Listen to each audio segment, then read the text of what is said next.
আসসালামু আলাইকুম। দি আইজু ব্লগসের প্রথম ভিডিওতে সবাইকে জানাচ্ছি শুভেচ্ছা ও স্বাগতম। আমার এই চ্যানেলে মূলত আমার জীবনের গল্প, ঘর, সংসার, রান্নাবান্না, হাবিজাবি সমস্ত জিনিস আপনাদের সাথে শেয়ার করব।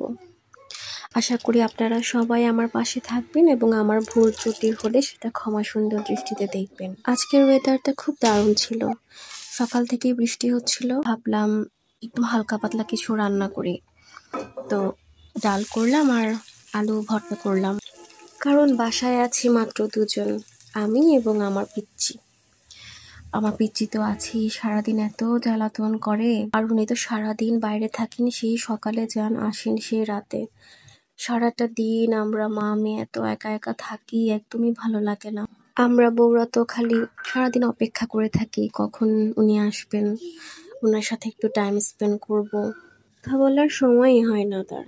কিন্তু সারাদিনের ধকল শেষে উনি এতটাই টায়ার্ড থাকেন যে উনি এসে মাত্র বেহুশ।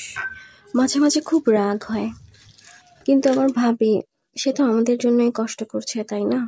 পুরুষ মানুষ বাসায় আসে শান্তির জন্য। এখন যদি আমি ঝগড়া করি, অশান্তি করি, তাহলে কিভাবে হবে? আমাদেরকে তো মানিয়ে নিতে হবে, তাই না? স্বামী স্ত্রী দুজনকেই আন্ডারস্ট্যান্ডিং হতে হবে, কম্প্রোমাইজ করতে হবে, প্রয়োজনে স্যাক্রিফাইস করতে হবে।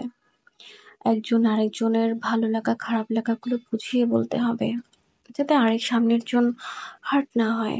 মুরব্বীরা বলেন সংসার একটা ইবাদত, সংসার ভাঙ্গা মসজিদ ভাঙ্গার সময়। সংসার কিন্তু এত সহজও না, অনেক বুদ্ধি খাটিয়ে অনেক চিন্তা ভাবনা করে চলতে হয়।